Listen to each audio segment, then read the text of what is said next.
నమస్కారం. నమో అస్తు సర్పేభ్యో ఏకే చ పృథివీమనో ఏ అంతరిక్షే ఏ దివిదేభ్య సర్పేభ్యో నమః. ఏ దోరోచనే దివో ఏ వాసూర్యస్య రశ్మిషు ఏషామప్సుషకృతంతేభ్య సర్పేభ్యో నమః. యా ఇషవో యాతు ధానానాం ఏ వా వనస్పతి గుమ్రను ఏ వా వటేషు శీరతే తేభ్య సర్పేభ్యో నమః. సుబ్రహ్మణ్య షష్ఠి, సుబ్బారాయుడి షష్ఠి చూచి వద్దాం రండి, మావారింట్లో పెళ్ళి మళ్ళీ వద్దాం రండి, ఇలాంటి పాటలను చిన్ననాట తెలుగువారి ఇండ్లలో పాడుకుంటూ ఉండగా మనం ఎన్నోసార్లు విని ఉంటాం, వింటున్నాం కూడా. మార్గశీర్ష మాసంలో శుక్లపక్షంలో వచ్చేటటువంటి షష్ఠి, ఈ తిథికి సుబ్రహ్మణ్య షష్ఠి అని పేరు. వేదంలో సుబ్రహ్మణ్యము అన్న శబ్దం అనేక చోట్ల కనిపిస్తుంది. ఆ సుబ్రహ్మణ్య పదాతీన్ అన్న ఒక వేదమంత్రాన్ని అనుసరించి వైదికులు యజ్ఞాగాది క్రతువులు చేసే సమయంలో ఇష్టి అనే క్రతువును నిర్వహించేటటువంటి వారు. అలా ఇష్టి చేసేటటువంటి ఆ సమయాలలో ఆగ్నిధ్రుడు, హోత, ఉద్గాత, ఋత్విక్కులను ఇలాంటి వారిని నియమించుకుంటూ వారిలో సుబ్రహ్మణ్యుడు అనే అతడిని కూడా నిర్ణయించుకునేటటువంటి వారు. ఈ సుబ్రహ్మణ్యుడు చేత కత్తి పుచ్చుకొని ఆ యజ్ఞశాలలో ఆగ్నేయం వైపు కానీ ఈశాన్యం వైపు కానీ నిలుచొని జరిగే క్రియాకలాపమంతా కూడా చూస్తూ ఉండాలి. ఇది అతడి పని. అగ్నిహోత్రుడిని సృష్టించే నిమిత్తమై యాజ్ఞికులు 2 చెట్ల కొమ్మలను ఒకదానిపై ఒకటి ఉంచి మథించేటటువంటి వారు. ఈ మథన సమయంలో రాగి చెట్టు, జమ్మి చెట్టు, ఈ 2 చెట్ల కొమ్మలనే వినియోగిస్తారు. ఈ మథన సమయంలో సుబ్రహ్మణ్యుడే ఆ గరిట లేదా ఆ కట్టెను పుచ్చుకొని దాంతో దూర్చి లాగేటటువంటి శక్తి అతడికే ఉంటుంది. అతడు సుబ్రహ్మణ్యుడు. సుబ్రహ్మణ్యోగం సుబ్రహ్మణ్యోగం సుబ్రహ్మణ్యోం ఇంద్రాగచ్చ హరివాగచ్చ మేధాతిథే అంటూ వేదంలో సుబ్రహ్మణ్య శబ్దం మరొక చోట కూడా ఆరణ్యకంలో వస్తుంది. సుబ్రహ్మణ్యము అన్న శబ్దానికి గొప్ప జ్ఞానము అని అర్థం. పురాణ విజ్ఞానంలో సుబ్రహ్మణ్యునికి సంబంధించినటువంటి అనేక కథనములు పురాణాలలో ఉన్నాయి. పూర్వం తారకుడు అనే ఒక రాక్షసుడు ఉండేటటువంటి వాడు. ఆ తారకుడిని సంహరించే నిమిత్తమై దేవతలంతా కూడా శ్రీమన్నారాయణమూర్తిని స్తోత్రం చేశారు. ఆ నారాయణమూర్తి పార్వతీ పరమేశ్వరుల సంతానం చేత మాత్రమే ఇతనికి మరణం ఉంది అని వివరించాడు. పూర్వం బ్రహ్మదేవుడు తారకునకు అటువంటి వరాన్ని అనుగ్రహించాడు. ఎందుకని తారకుడు ఈ వరాన్ని కోరుకున్నాడు అంటే, ఈశ్వరుడు తన ఇల్లాలు సతీదేవి దక్షయజ్ఞంలో దేహాన్ని విడిచిపెట్టినందువలన విరాగి అయి వియోగి అయి తపస్సు చేసుకుంటూ ఉన్నాడు. సంసారం లేదు, సంతానం లేదు, కాబట్టి తనకు మరణం లేదు అనుకున్నాడు. అతని పేరు తారకుడు. గమనిస్తే నక్షత్ర సంబంధితమైన కథనం ఇది. తారకలు అంటే నక్షత్రాలు. అలాంటి స్థితిలో సతీదేవి హిమవంతునకు మేనాదేవికి కుమార్తెగా జన్మించింది. పార్వతి అన్న నామకరణంతో పెరిగి పెద్దదై పరమేశ్వరుడినే భర్తగా కోరి తపస్సు చేసి సేవించి మన్మథ దహనం అనంతరం పరమేశ్వరుడినే పెళ్ళాడింది, వివాహం చేసుకున్నది. వారిద్దరూ కూడా ఆనందంగా ఉన్న సమయంలో పరమేశ్వరుని యొక్క శక్తి, వీర్యము పార్వతీదేవి భరించలేని స్థితిలో అది స్ఖలింపబడింది. నేలపైన పడబోతుండగా అలా నేలపైన జారి పడిపోతున్న కారణం చేత స్కందము, జారిపడుట అని అర్థం. అలా పడేటటువంటి ఆ శక్తిని వాయువు సహాయంతో అగ్నిదేవుడు రెల్లు దుబ్బులలో ఉంచాడు. ఈ రెల్లు దుబ్బులలో ఉంచబడినటువంటి ఆ శక్తి, వీర్యము ఆ పిమ్మట రూపం పొందింది. 6 శిరస్సులు గల బాలుడుగా ఆకారం స్వీకరించింది. రెల్లుగడ్డిలో రూపం పొందినందువలన శరవణ భవుడు అని, శరము అంటే రెల్లుగడ్డి, అలా శరవణ భవుడు అని 6 శిరస్సులు ఉన్న కారణం చేత షణ్ముఖుడు అని, ఈ శిశువును పెంచి పోషించే నిమిత్తమే దేవతలు 6 కృత్తికలను ఏర్పాటు చేసినందువల్ల షాణ్మాతృడు అని, సప్తఋషుల ఇల్లాండ్రు 6 ఈ శిశువును పెంచి పెద్ద చేసినందువల్ల షాణ్మాతురుడు అని, ఇలాంటి నామములను ఆ స్వామి పొందాడు. ఆయన జన్మించినటువంటి రోజు మార్గశీర్ష మాసంలో శుక్లపక్షంలో వచ్చేటటువంటి షష్ఠి సుబ్రహ్మణ్య షష్ఠి. అది ఈనాటి విశేషం. ఆ సుబ్రహ్మణ్య పదాతీన్ కృత్తికా నక్షత్రానికి అగ్నిహోత్రం ఆధిపత్యం కలది. ఈ షాణ్మాతురుడు కృత్తిక నక్షత్ర సంభవితంగా ఉన్నటువంటి వాడు కాబట్టి, కృత్తిక విశాఖ ఈ సంబంధితంగా ఉండేటటువంటి వాడు కాబట్టి ఈయనను ప్రత్యేకించి కార్తికేయుడు అని కూడా పిలుస్తుంది సంప్రదాయం. భూమి ఈశ్వరుడు, భూమిపైన ఉండేటటువంటి చెట్లు చేమలు ప్రకృతి, ఇది పార్వతి ప్రకృతి. భూమిలో ఉండేటటువంటి గ్రహణ శక్తి ఆంగ్లంలో గ్రావిటేషన్ పవర్ అంటాం. సర్వజనమే వశమానయ వశమానయ అనే మూలమంత్రంతో ఉన్నటువంటి గణపతి స్వరూపము అది ఆ గ్రాహక శక్తి కాగా, భూమికి ఉండేటటువంటి బాహ్య వలయ గ్రాహక శక్తి ఇది కుమారస్వామి. సూర్యుని చుట్టూ ఒక నిర్ణీతమైనటువంటి కక్ష్యను ఏర్పాటు చేసుకొని ఈ భూమి సంచారం చేస్తూ ఉన్నది. ఆ సంచారం చేసే నిమిత్తమై ఏర్పాటు చేయబడ్డ ఆ కక్ష్య కనిపించనిదే కానీ నిర్ణీతమైనది. అక్కడ ఉండేటటువంటి ఆకర్షణ శక్తి ఇది కుమారస్వామి. కనుకనే ఆయన శక్తిని చేత ధరించి దేవతలకు సేనాని అయి అలా తారకుడిని సంహరించాడు అంటూ మనకు పురాణ ప్రపంచం ఒక కథనంగా తెలియజేస్తుంది. సుబ్రహ్మణ్య షష్ఠికి సుబ్రహ్మణ్యుడి జన్మకు సంబంధించి పురాణ కథనాలు అనేకం ఉన్నాయి. తారకునకు ఒక సోదరుడున్నాడు. అతడి పేరు శూరపద్ముడు. ఇతడు కూడా బ్రహ్మదేవుని వరం చేత గర్వితుడై లోకములను అల్లకల్లోలాలు చేస్తున్నాడు.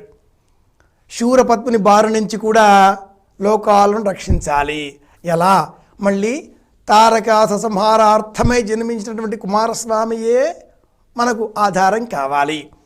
అలా ఎలా పుట్టాలా? అతడు ఈశ్వరుడు తారకుడి సోదరుడైనటువంటి ఈ శూరపద్ముని వ్యవహారం చూశాడు. దేవతలు విన్నవించారు. ఆగ్రహోదగ్రుడయ్యాడు. 3వ కన్ను ఇలా తెరిచాడు. ఆ 3వ కన్నులో నుంచి 6 విస్ఫులింగములు నేలపైన పడ్డాయి. 6 శిరస్సులతో ఒక శిశువుగా రూపం పొందాయి. ఈశ్వరుని 3వ కంటి నుంచి వచ్చినటువంటి కారణం చేత ఇతడు 6 శిరస్సులు ఉన్న కారణం చేత 6 విస్ఫులింగములలో షాణ్మాతురుడిగా షణ్ముఖుడిగా పేరు పొందాడు. శూరపద్ముడిని సంహరించాడు. దేవతలకు సేనాధిపతి అయ్యాడు. దండనాధిపతి అయ్యాడు. దండనాయకుడయ్యాడు. ఇతడిని అర్చించే విధానంలో బ్రహ్మచారినే విశేషంగా మనం అర్చించడం గమనిస్తూ ఉంటాం. బ్రహ్మచారిని అర్చించడం ఏమిటి? కుమారస్వామికి వివాహం అయిందిగా, వల్లీ దేవసేనా సమేత సుబ్రహ్మణ్య స్వామినే నమః అని మనం చెప్పుకుంటూ ఉంటామే. ఆయనకు ఉండే అనేక నామాలలో సుబ్రహ్మణ్యుడు, కార్తికేయుడు, శరవణభవుడు, తమిళ భాషలో మురుగన్ అంటే అందగాడు అని అర్థం, మురుగా అని పిలుస్తూ ఉంటారు. ఇలా ఎన్నో పేర్లు చెప్పుకుంటూ ఉంటామేమిటి అంటే అందుకు కూడా పురాణ ప్రపంచం ఎన్ని కథనాలనో మనకు తెలియజేస్తూ ఉంటుంది. పూర్వం అగస్త్య మహర్షి కైలాసానికి వెళ్ళి ఈశ్వరుడిని స్తోత్రం చేశాడు. ఈశ్వరుడు పాలు పెరుగు ఈ రెండింటిని 2 ముద్దలుగా అగస్త్య మహర్షికి అందించాడు. ఇది శివుడు, ఇది శక్తి, ఈ రెండింటిని మీరు తీసుకువెళ్ళవలసింది అంటూ అనుగ్రహించాడు. అగస్త్య మహర్షి ఆ రెండింటిని బ్రహ్మ విద్య అనబడే యోగదండంగా ఉండే ఒక వెదిటి బద్దపై 8 దారాలుగా కట్టి కావడిగా చేసుకొని తీసుకువస్తున్నాడు. ఇది ఒక కథ. ఈ కథతో పాటుగా మరి ఒక కథ కూడా ఉందండోయ్. పూర్వం ఒక రాక్షసుడు ఈశ్వరునికి తపస్సు చేశాడు. ఆ తపస్సు చేసే సమయంలో అతడికి తక్షకుడు, శంఖపాలుడు, వాసుకి మొదలుగా గల అష్టవిధ నాగములు తోడ్పడ్డాయి. ఈ 8 నాగములను అతడు 2 కావడులకు కావడికి రెండు వైపులా కూడా 4 దారములుగా ఏర్పాటు చేసి ఆ కావడిని భుజం పైన వేసుకుని వస్తూ ఉండగా, ఉత్తర భారతం నుంచి దక్షిణ భారతం వైపు వస్తూ ఉండగా పళని అనే క్షేత్రంలో ఆ కావడి ఆగిపోయింది, మొరాయించింది. దానితో ఆ రాక్షసుడు తారకాసుర స్వరూపాన్ని అక్కడ దర్శించాడు. అగస్త్య మహర్షి ప్రారంభించినటువంటి ఈ సంప్రదాయం ఏ కావడిని మోసుకురావాలో నేటికి మనం తమిళనాడు ప్రాంతంలో భక్తులంతా కూడా వేల్ కావడి అన్న పేరిట ఈ రోజున గొప్ప ఉత్సవం నిర్వహిస్తారు. పళని ఆదిగా గల 6 క్షేత్రాలలో సుబ్రహ్మణ్య ఆరాధన విస్తృతంగా చేస్తారు. వేల్ కావడి అన్న పేరిట వాళ్ళు ఇలా కావడిని మోసుకు వెళతారు. పూర్వం ఒక రాక్షసుడు ఈశ్వరునికి తపస్సు చేశాడు. ఆ తపస్సు చేసే సమయంలో అతడికి తక్షకుడు, శంఖపాలుడు, వాసుకి మొదలుగా గల అష్టవిధ నాగములు తోడ్పడ్డాయి. ఈ 8 నాగములను అతడు 2 కావడులకు కావడికి రెండు వైపులా కూడా 4 దారములుగా ఏర్పాటు చేసి ఆ కావడిని భుజం పైన వేసుకుని వస్తూ ఉండగా, ఉత్తర భారతం నుంచి దక్షిణ భారతం వైపు వస్తూ ఉండగా పళని అనే క్షేత్రంలో ఆ కావడి ఆగిపోయింది, మొరాయించింది. దానితో ఆ రాక్షసుడు తారకాసుర స్వరూపాన్ని అక్కడ దర్శించాడు. అగస్త్య మహర్షి ప్రారంభించినటువంటి ఈ సంప్రదాయం ఏ కావడిని మోసుకురావాలో నేటికి మనం తమిళనాడు ప్రాంతంలో భక్తులంతా కూడా వేల్ కావడి అన్న పేరిట ఈ రోజున గొప్ప ఉత్సవం నిర్వహిస్తారు. పళని ఆదిగా గల 6 క్షేత్రాలలో సుబ్రహ్మణ్య ఆరాధన విస్తృతంగా చేస్తారు. వేల్ కావడి అన్న పేరిట వాళ్ళు ఇలా కావడిని మోసుకు వెళతారు. ఆ రాక్షసులకు పళని క్షేత్రంలో గోచి పెట్టుకొని శక్తిని ధరించినటువంటి కుమారస్వామి కనిపించాడు. ఆ రాక్షసుడిని అక్కడే ఆ స్వామి సంహరించాడు. పంచామృతముల చేత అభిషేకం స్వీకరించాడు. నాటి నుంచి పళని క్షేత్రంలో ఆ కొండపైన స్వామివారికి నవపాషాణదాలతో ఉన్న స్వరూపం అది. స్వామికి ప్రత్యేకంగా పంచామృతముల చేత పాల చేత అభిషేకం చేస్తారు. అగస్త్య మహర్షి తెచ్చినటువంటి ఆ కావడి కుండలలో పాల కావడి భాగం అక్కడ ఆగినందువల్ల స్వామివారికి ప్రత్యేకంగా క్షీరాభిషేకం సంతతం ఎల్లప్పుడూ చేస్తూ ఉంటారు. సంతానం కానటువంటి వారికి సంతానం కావాలి, ఇదిగో ఇలా వేల్ కావడి అన్న మొక్కును తీర్చుకుంటూ ఉంటారు దక్షిణ ప్రాంతీయులు. ఆ పిమ్మట తిరుప్పకుండ్రం, తిరుచందూర్ అనే 2 క్షేత్రాలలో ప్రత్యేకంగా కుమారస్వామిని, సుబ్రహ్మణ్యేశ్వరుడిని అర్చించడం కూడా పురాణ ప్రపంచంలో చిత్రమైన కథనాలుగా మనం చెప్పుకుంటూ ఉంటాం. ఇంద్రుని కుమార్తె దేవసేన, తిరుచందూరు ప్రాంతంలో ఇంద్రుని కుమార్తె దేవసేనను సుబ్రహ్మణ్యేశ్వరుడు కుమారస్వామి వివాహం చేసుకున్నాడు. అలాగే తిరుప్పకుండ్రం ప్రాంతంలో ఒక ఆటవిక రాజు నంబిరాజు అనే అతను ఉండేవాడు. ఈ నంబిరాజుకు అడవిలో ఒక అందమైన అమ్మాయి పుష్పములలో లభించింది. లభించిన ఆ అమ్మాయికి వల్లి అని నామకరణం చేశాడా నంబిరాజు. కుమారస్వామి ఆ వల్లిని చూచాడు, వలచాడు, వివాహం చేసుకోవాలి అని సంకల్పం చేశాడు. అక్కడ ఒక చెట్టుగా కనిపించాడు. అంతవరకు కనిపించని వృక్షం ఇప్పుడు కనిపించడంతో ఆ నంబిరాజు ఆశ్చర్యపోయాడు. అతడు అలా వెళ్ళగానే వృక్షం మాయమైంది. ఒక బ్రాహ్మణ రూపాన్ని పొందాడు ఆ కుమారస్వామి. వల్లి ఆశ్చర్యపడిపోయింది, భయపడింది. వివాహం చేసుకుంటావా అమ్మాయి అంటూ అడిగాడు బ్రాహ్మణ రూపంలో ఉండే ఆ కుమారస్వామి. ఆ అమ్మాయి భయపడింది. తండ్రి నంబిరాజుకు ఈ వృత్తాంతం చెప్పింది. నంబిరాజు తన సైన్యంతో యుద్ధానికి వచ్చాడు. కుమారస్వామి చిత్రంగా వాళ్ళందరినీ సంహరించాడు, తిరిగి పునర్జీవింపజేశాడు. కుమారస్వామి మహాత్మ్యం తెలుసుకున్న నంబిరాజు తనకు లభించిన ఆ అమ్మాయి, తన కుమార్తెగా భావించిన అమ్మాయి వల్లిని ఇచ్చి వివాహం చేశాడు. చాలా చిత్రమైనటువంటి స్థానికమైనటువంటి ఈ కథనాలను మనం గమనించినట్లయితే కుమారస్వామి ఆరోగ్య ప్రదాత అని గమనించాలి. వల్లి దేవసేన సమేతుడైనటువంటి కుమారస్వామిని, సుబ్రహ్మణ్యేశ్వరుడిని, శరవణ భవుడిని ఈ రోజున మనం తెలుగువారమంతా కూడా సుబ్బారాయుడి షష్ఠి, సుబ్రహ్మణ్య షష్ఠి అని చెప్పుకుంటూ ఉంటాం. సుబ్రహ్మణ్య షష్ఠికి సర్పముల ఆరాధనకు సంబంధం ఏమిటి? ఈనాటి ఈ మన సంభాషణ విశేషాంశాలను నమో అస్తు సర్పేభ్యో ఏకేచ పృథివీమను అని మొదలుపెట్టుకున్నాం కదా. కారణం ఏమిటి అని ఆలోచన చేస్తే మన దేహంలో ఉండేటటువంటి కుండలిని శక్తికి సుబ్రహ్మణ్యము అని పేరు. మన దేహంలో చైతన్య శక్తి నిరంతరం నిస్త్రాణమై ఉంటుంది, నిస్తేజంతో ఉంటుంది. ఆ సమయంలో అది తోక భాగం శిరస్సులోనూ, తల భాగం మూలాధారం వైపుగాను ఉంటుంది. అలా అధోముఖంగా ఉండేటటువంటి కుండలిని శక్తిని యోగ ధ్యానంతో కుమారస్వామిని అర్చించడం ద్వారా, ధ్యానం చేయడం ద్వారా, సర్పములను ఆరాధించడం ద్వారా, పొట్టలో పాలు పోయడం అంటే జ్ఞానోపాసన చేయడం, జ్ఞాన మార్గాన్ని అనుసరించడం. పుట్ట అంటే ఇది, ఇందులో పాలు పోయడం అంటే జ్ఞానం పెంపొందింపజేసుకోవడం అని అర్థం. ఆలోచన చేయడం అని కూడా అర్థం. అలాంటి ఆలోచన చేయడం ద్వారా అధోముఖంగా ఉండేటటువంటి మూలాధారంలో శిరస్సు పెట్టుకున్నటువంటి ఆ కుండలిని రూపంలో ఉండేటటువంటి సర్పాన్ని జాగరూకతం చేసి తోక క్రింది వైపుగాను, శిరస్సు పై వైపుగాను మార్చే ప్రయత్నమే యోగ ప్రక్రియ, కుండలిని సాధన. దీనికి ప్రతీకగా ఈ రోజున మనం ప్రత్యేకించి పుట్టలో పాలు పోయాలి, సుబ్బారాయుడి షష్ఠిని సర్పములతో అనుసంధానింపజేసుకోవాలి, వివేకం విజ్ఞానం పెంపొందింపజేసుకోవాలి అని కూడా సంప్రదాయం చెబుతుంది. ఉన్న స్థితి నుంచి ఉన్నత స్థితి వైపు, ఉన్నత స్థితి నుంచి ఉన్నతోన్నత స్థితి వైపు మన ప్రయాణం ఎప్పుడూ కూడా ఊర్ధ్వరేతం విరూపాక్షం విశ్వరూపాయ నమో నమస్తన్మే మన శివ సంకల్పమస్తు అని మనం ప్రయాణం చేయాలి.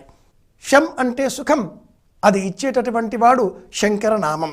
ఆ కుటుంబంలోని వాడే తారకాసుర సంహారం చేసినటువంటి వాడైన కుమారస్వామి. ఆయన ఎప్పుడూ కుమారుడే, ఎప్పుడూ కూడా అందగాడే, మురుగన్ అని పిలుచుకుంటూ ఉంటారు తమిళ సోదరులు. గమనిస్తే మరొక కథ కూడా ఉందండోయ్. పూర్వం ఒకనాడు బ్రహ్మదేవుడు కైలాసానికి విచ్చేశాడు. కైలాసంలో ఆడుకుంటున్నటువంటి కుమారస్వామి బ్రహ్మదేవుడిని ఆగండి ఆగండి అంటూ ఒక ప్రశ్న చేశాడు. ప్రణవానికి అర్థం చెప్పండి అంటూ అడిగాడు. నిజంగా గమనిస్తే ప్రణవం అక్షరాన్ని మనం ఓం అనబడే స్వరూపం ఇలా రాస్తూ ఉంటాం. వ్రాసేటటువంటి ఈ అక్షర స్వరూపం, ఓం అనబడే అక్షర స్వరూపం ఏ భాషలో కూడా ఏ శబ్దానికి కూడా ప్రతీకగా లేదండి. జ్ఞాపకం పెట్టుకోవాల్సిన అంశం ఇది. ఓం అని ఏదైతే మనం ఇలా గణపతి ముఖంగా రాస్తూ ఉంటామో ఇది ఏ భాషలో కూడా లేదు. బ్రహ్మదేవుడు ఆ ప్రణవానికి అర్థం చెప్పలేకపోయాడు, తలకిందులయ్యాడు, ఆశ్చర్యపోయాడు. దాంతో కుమారస్వామి బ్రహ్మదేవుడిని పట్టి బంధించాడు, తిరిగి యథావిధిగా ఆడుకోసాగాడు. దేవతలంతా కూడా పరమేశ్వరుని స్తోత్రం చేశారు. ఎక్కడండి బ్రహ్మదేవుడు అన్నారు. దానితో తారకాసుర సంహారకారకుడైనటువంటి కుమారస్వామి బ్రహ్మదేవుడిని విడిపించాడు, నవ్వాడు. అది మొదలుగా సంపూర్ణమైనటువంటి జ్ఞానానికి ప్రతీక కుమారస్వామి, తారకాసుర సంహారకారకుడు అంటూ యోగ విజ్ఞానం ఇలా తెలియజేస్తుంది. సుబ్రహ్మణ్య షష్ఠి ఈ రోజున మనం యోగశాస్త్రం అధ్యయనం చేసే ప్రయత్నం చేయాలి, అభ్యాసం చేసే ప్రయత్నం చేయాలి. ఆచారకాండను అనుసరించి ఈ రోజున బ్రహ్మచారికి ఎరుపు వస్త్రం దానం చేయడం, గోధుమలను అందచేయడం, భోజన నిమిత్తమై సంభారములను అందజేయడం, ఇవన్నీ కూడా ఆచారాలలో భాగంగా మనం పాటిస్తాం. అలాగే ఆచారాలలో భాగంగానే సమీపంలో ఉండే పుట్టకు వెళ్ళి పాలు పోసి నమస్కారం చేసి మేమంతా క్షేమంగా ఉండాలి అని కోరుకుంటాం. క్షేమంగా ఉండడం అని కోరుకోవడంలో ఉండే అంతరార్థం ఏమిటి అంటే జ్ఞానం కలిగి ఉండడం అని అర్థం. ఉన్న స్థితి నుంచి ఉన్నత స్థితి వైపు మనం వెళ్ళాలి అంటే జ్ఞానోపాసన చెయ్యాలి, వివేకం కలిగి మెలగాలి. కిం అన్న ప్రశ్న వేసుకోవాలి. కుత ఆజాత కుత ఇయం విసృష్టి అర్వాగ్దేవ అస్య విసర్జనాయ యథాకో వేద యత ఆ బభూవ. ఇలా వేద విజ్ఞానం మనకు అనంతమైనటువంటి వైదిక విజ్ఞానాన్ని, శాస్త్ర సంబంధిత విశేషాంశాలను సంక్షిప్తంగా కథల రూపంలో తెలియజేస్తుంది. తారకుడు నక్షత్రాల కదలికలకు ప్రతీక, కుమారస్వామి భూగ్రహం కదలికలకు ప్రతీక, గణపతి భూమిలో ఉండే ఆకర్షణ శక్తికి ప్రతీక, శివుడు పార్వతి విష్ణువు ఆయన శ్రవణ నక్షత్రంలో ఉంటాడు శ్రీమన్నారాయణమూర్తి. ఇది కూడా ఖగోళంలో వచ్చేటటువంటి కదలికలకు ప్రతీకమే, ప్రతీకాత్మకమే. కనుక మన పండుగలను ఇలా సామాన్య విశేషాంశాలతో కూడుకొని శాస్త్ర వైజ్ఞానిక అంశాలతో జతపరుచుకొని కొత్త విశేషాంశాలను తెలుసుకునే ప్రయత్నం చేద్దాం, అన్వేషణ చేద్దాం. సనాతన భారతీయ ధర్మం ప్రపంచ దార్శనిక దృక్పథాలలో, దార్శనిక ధర్మాలలో అత్యంత పురాతనమైనది అని చెప్పుకుందాం. నిజంగా కూడా మనమంతా కూడా పాటించే పండుగలలో అత్యంత ప్రాచీనమైనది సుబ్రహ్మణ్య షష్ఠి, సుబ్బారాయుడు షష్ఠి. మనమంతా కూడా ఇలా చెప్పుకుందాం. సుబ్బారాయుడు షష్ఠి మళ్ళీ చూద్దాం రండి. అందరికీ సంతోషం కలగాలి అని కోరుకుంటూ శుభమస్తు.